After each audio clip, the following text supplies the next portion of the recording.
Hello and welcome. My name is Alan, and we are back with more news and politics for the day.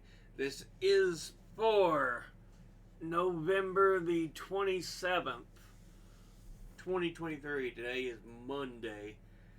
Alright, first story we're looking at is an insurance giant stalls mental health care reform. And it's clear to see it's Blue Cross Blue Shield. As mental health advocates push for a bill to expand insurance coverage, Blue Cross Blue Shield of Michigan lobbied against it. When Jennifer's 15-year-old daughter was back in the hospital after another psychiatric emergency, Jennifer knew something had to change. She tried to find a long-term mental health care facility in the family's home state of Michigan, but the facilities they found only offered short-term care. Eventually, she found a residential treatment center 11 hours away in Missouri that treats adolescents struggling with mental health issues. At $10,000 per month, her daughter's stay cost the family $80,000. Although the treatment was deemed medically necessary by a psychologist and primary care physician, and there were no available in-network clinics that could provide the correct care, Blue Cross Blue Shield of Michigan, the state's largest health insurer, refused to cover the treatment. I borrowed against my 401k. I took out whatever cash I had, and then the rest of it has been through loans. And a lot of them are pretty high interest loans, said Jennifer, who requested to only use her first name. To say it's financially devastating would be an understatement. Blue Cross is doing everything in their power to make sure that we don't get the care we need. For months, mental health advocates fought for legislative changes to help families in need. House Bill 4707 aims to address part of the state's mental health crisis by requiring health insurers to cover all medically necessary mental health and substance abuse or use disorder treatments. Michigan isn't the first state to try to expand coverage for these treatments. Other states, including California and Illinois, have passed similar legislation. The legislative push in Michigan hasn't been as successful. After extensive lobbying by Blue Cross Blue Shield of Michigan, the legislature adjourned last week and didn't vote on the bill, leaving families in limbo until next year. The insurer argued that the real issue is provider shortages, not insurance coverage. They also claim that covering out-of-network providers would allow people to seek care wherever they want, regardless of cost. Over the past 22 years, Blue Cross Blue Shield of Michigan has spent $7.4 million lobbying in Michigan. In response to an interview request, Blue Cross Blue Shield of Michigan provided a statement that said increasing access to behavioral health care is a top priority, which is reflected in our market-leading long-term strategy to deliver innovative whole-person care that integrates both behavioral and physical health care. Bullshit. Bull fucking shit. Michigan can't do this for families that are hurting, said Angela Kimball, Senior Vice President of Advocacy and Public Policy at Inseparable, a mental health advocacy organization that championed the legislation. It's painful. I don't even need to read the rest of this. It's just another money hungry demon company, wanting profits instead of doing, what they kind of exist for. But, gotta make that money, baby. Gotta make that money. Healthcare is too expensive.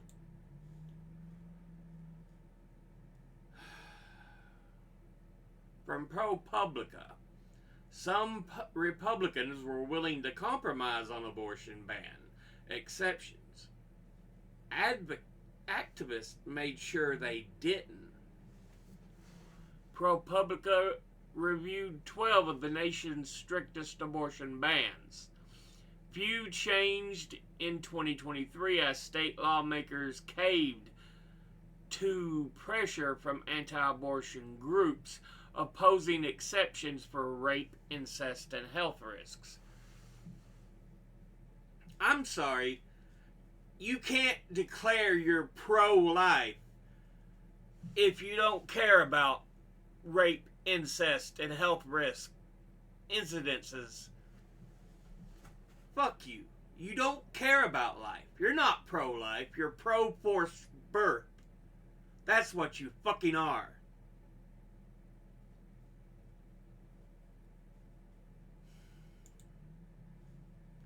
And we got a picture here just to kind of show that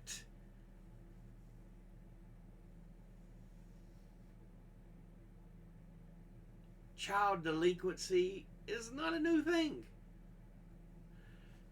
I keep hearing from a lot of older people that, oh, society is going to fall apart.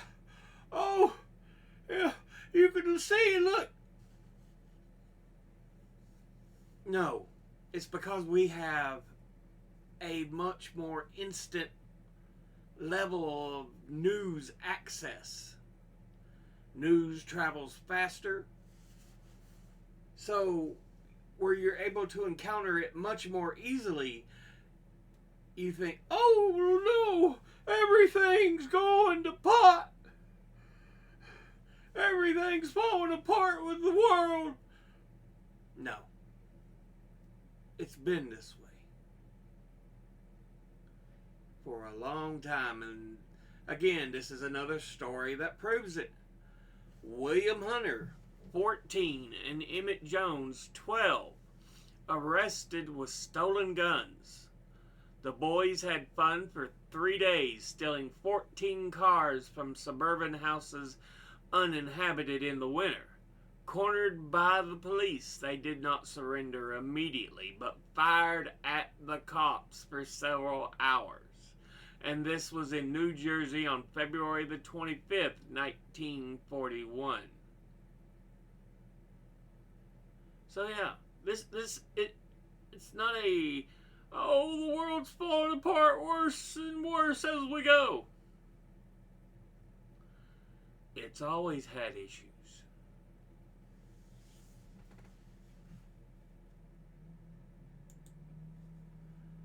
From the BBC, United Arab Emirates plan to use climate talks to make oil deals. Think of how low that is. Something that's meant to better the world, and they're like, this is a profit-making opportunity. Yeah. The United Arab Emirates plan to use its role as the host of the UN climate talks as an opportunity to strike oil and gas deals.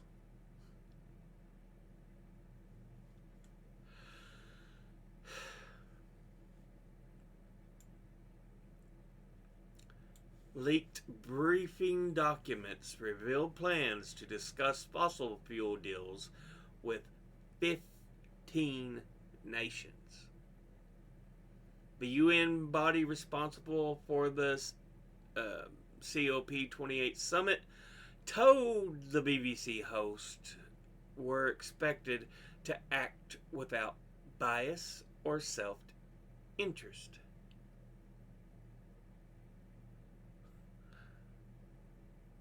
The UAE team did not deny using the COP28 meetings for business talks and said private meetings are private. They declined to comment on what was discussed in the meetings and said its work has been focused on meaningful climate action.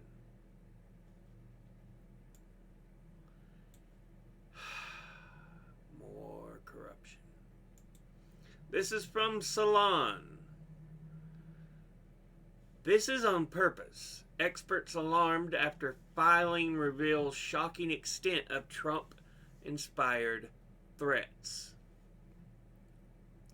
He's taking a page right from the mafia, plain and simple, legal expert says, urging courts to crack down.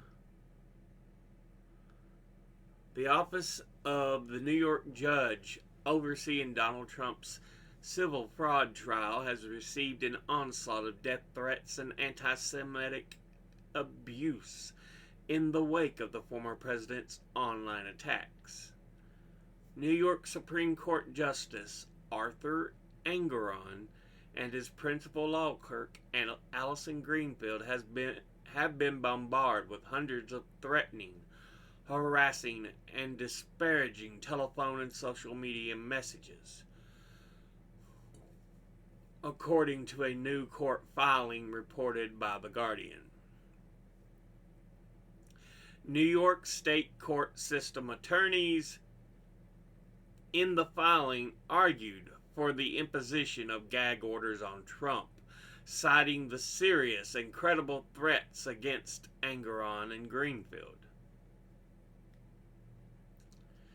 Transcribed voicemails, which were disclosed in the filing, exposed the extent of the vitriol directed at the duo.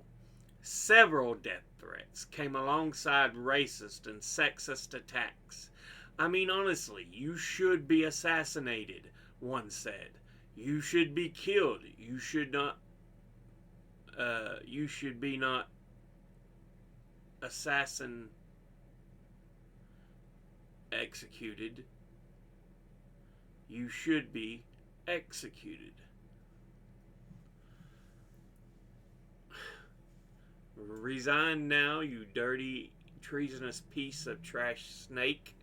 We are all going to get you and any one of you dirty, backstabbing, lying, cheating American. You are nothing but a bunch of communists. We have come to remove you permanently. Wow.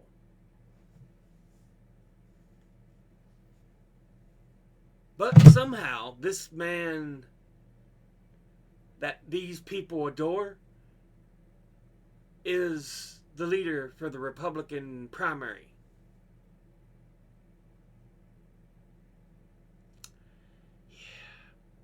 I have always disliked Trump, and even more so when he started his run for president.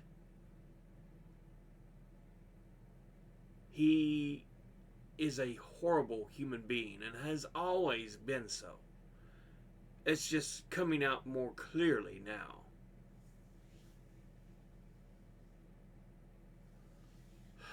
It's ridiculous that people back that man. From CNBC, stop the price gouging. Biden hits corporations over high consumer cost.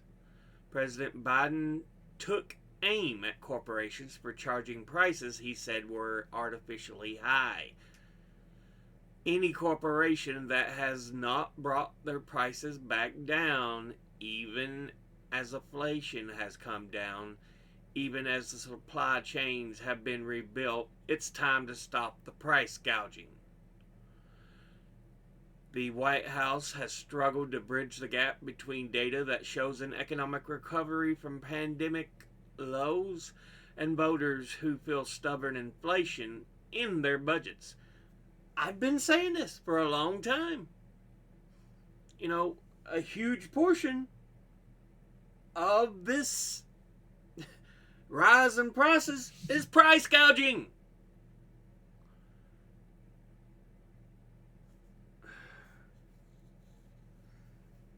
But I've had people whine and say, "Shut up, you don't know what you're talking about."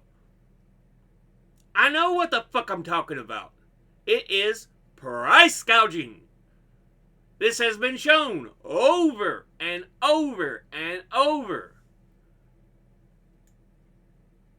And now that it's seen that, oh yeah, there's nothing else that should be affecting it, yeah, price gouging! Anyway, this is from Vox.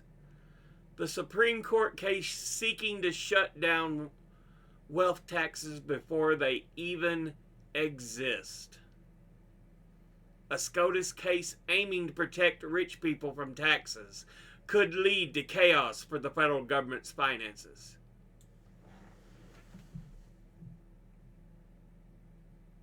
They know the inequality is unreasonable, but they're like, oh, we still feel we shouldn't have to pay taxes just because we're rich. No, the fact that you are causing every other individual who is middle class and poor to struggle is why you should be taxed.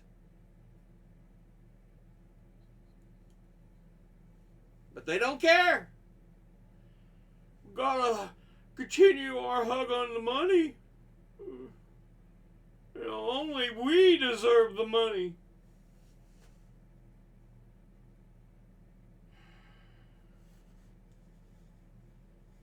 Anyway. Oh, we got a few pictures here. Clouds on Mars. I found this one really interesting because it brings up the ideology of, so Mars has an atmosphere?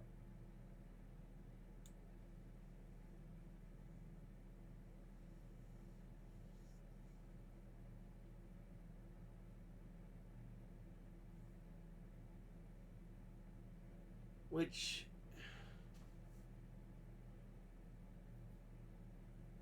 makes it even more intriguing. You got clouds.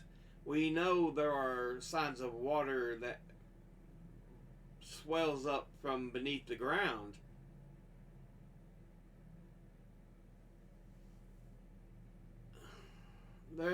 Yeah, it just brings even more intriguing thoughts about Mars. And another image. First photograph of the whole Earth in a single frame taken by a human. And again, it shows the Earth is a round sphere.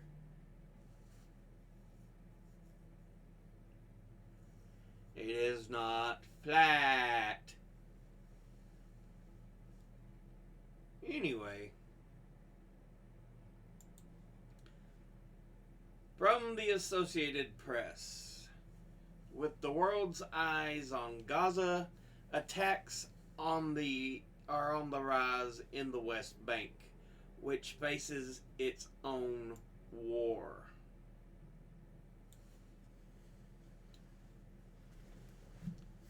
In Qusra, West Bank, when Israeli warplanes swooped over the Gaza Strip following Hamas militants' deadly attack on southern Israel, Palestinians say a different kind of war took hold in the occupied West Bank. Overnight, the territory was closed off. Towns were raided, curfews imposed, teenagers arrested, detainees beaten, and villages stormed by Jewish vigilantes.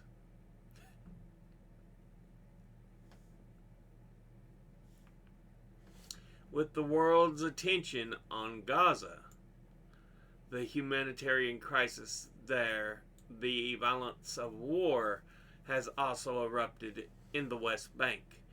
Israeli settler attacks have surged at an unprecedented rate, according to the United Nations. The escalation has spread fear, deepened despair, and robbed Palestinians of their livelihoods, their homes, and in some cases, their lives. Yeah.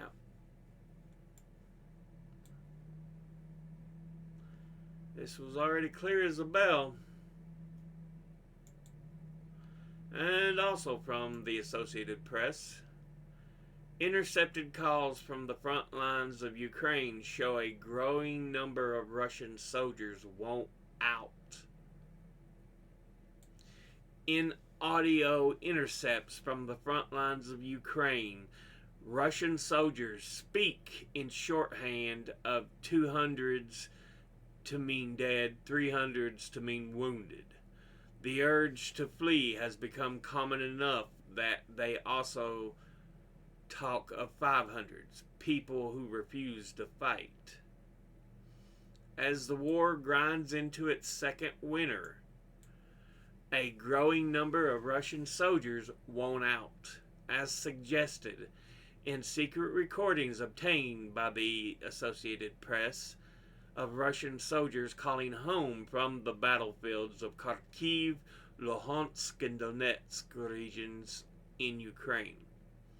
The calls offer a rare glimpse of the war as it looked through Russian eyes, a point of view that seldom makes its way into Western media, largely because Russia has made it a crime to speak honestly about the conflict in Ukraine.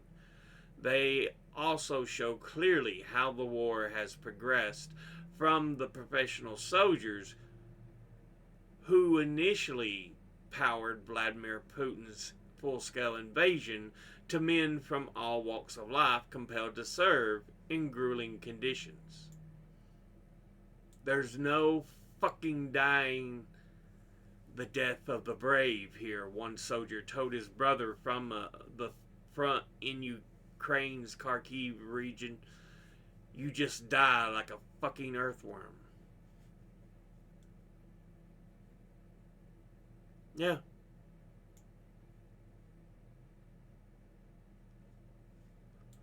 So yeah, it's pretty clear that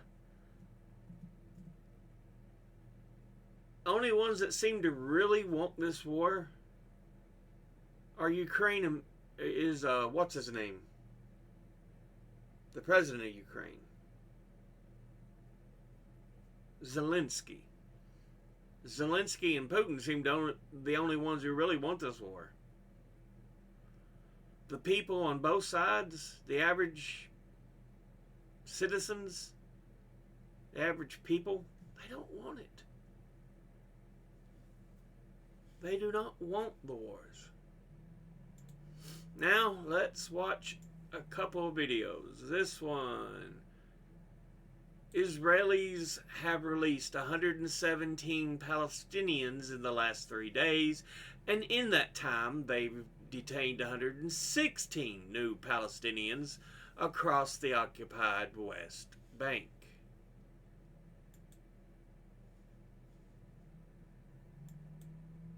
On one hand, you have some Palestinian prisoners and minors and women who are being released from Israeli jails. And then on the other hand, the raids and arrests continue right across the occupied West Bank. That is correct. If you look at what is happening now, what's been happening over the past few days, for every family that is celebrating the return of a loved one, there is a family that is suffering the detention of someone. In harsh terms, if you look at what's happened with regards to the swap deal as a numbers game, the Israelis have released 117 Palestinians in the last 3 days. And in that same time, they've detained 116 new Palestinian prisoners in areas across the occupied West Bank. There have been raids ongoing since last night into this morning. They really haven't stopped ever since the war began. They've intensified. They were ongoing before the events of October 7th, but just in the last 24 hours, overnight, 64 people have been detained and are now in Israeli custody. So these raids, these detentions, this pressure being brought down on the occupied West Bank has not stopped as part of Israel's occupation in these territories. And to that end, these have also been incredibly deadly. At least 239 people have lost their lives in the occupied West Bank, where there is no Hamas, since the events of October 7th. Israel often identifies itself as the only democracy in the Middle East. But in parallel, it has to be remembered that Palestinians living under Israeli occupation live under a military rule that exists in parallel to what Israel sees itself as in terms of its democratic values, as it proclaims to be. Not only that, Netanyahu was already trying to weaken the power of the courts, in an attempt to stay more in power. Yeah, you're not a true democracy. And the other video we have here, editor Peter Beinart, an American Jew, says visiting the occupied West Bank was a shattering experience.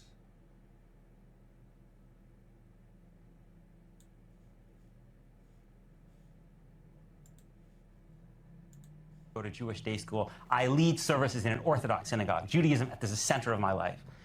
The first time I went to spend time with Palestinians in the West Bank, it was a shattering experience. The only thing I could imagine would be similar for American would be going to visit the Jim Crow South. When you see people living under the control of the state with no rights, they cannot become citizens. They cannot vote for the state that controls their lives. They do not have free movement. They need a pass to move from city to city. They live under a military legal system. The consequences are more brutal than we can imagine sitting here. So, do I agree with Miftah? Of course not. I had a close friend who was killed in a suicide bombing. But Palestinians don't. You could have made the same argument if you went to visit SNCC and said, oh, they were connected with communists. Some of their people have made anti-white statements. The point is, what Ilhan Omar said is the most important point.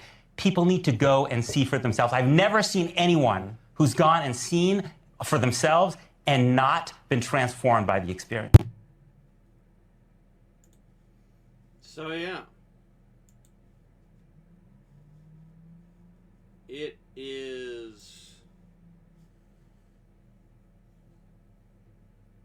It just shows Israel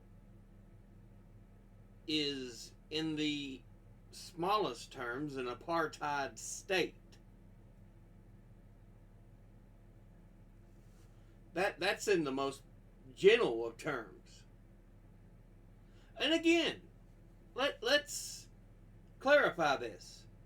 I don't approve of what Hamas did on October the 7th. That was a terrorist attack. But Israel's response, it went well past self-defense, even a bit of retaliation. This is well beyond that point. This has become genocide. Period.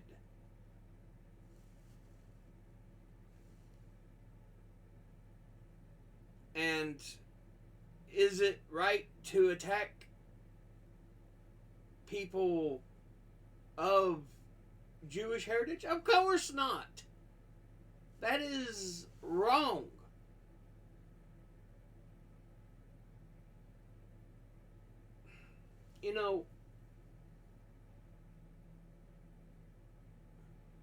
What I want to see is peace, fair and equal.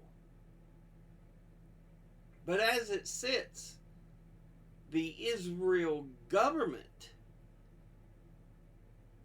this is why I don't say the people, I say the government and the IDF in part are committing a genocide.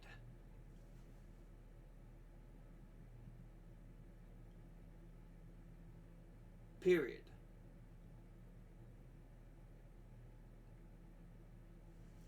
Do I want to see the hostages released? Yes.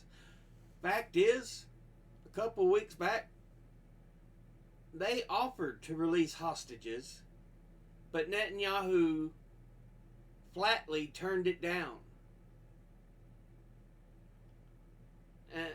For what? To keep bombing? To keep slaughtering innocents? You can cry, oh, they're human shields as much as you want, but that doesn't give you clearance to murder innocent people. Because we know the great majority of them were just trying to live their lives day to day. The Israeli government must be removed, namely groups like the Likud party.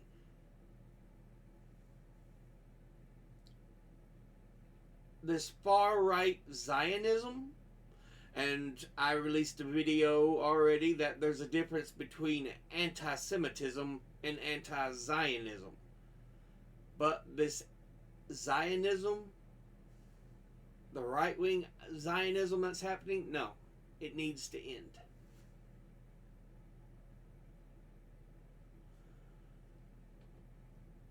Anyway, we'll go ahead and end this episode here. As always, educate thyself. Think, read, study, learn. Someone tells you something you have trouble believing, ask them to cite their sources. I'll be putting links in the description box below the video.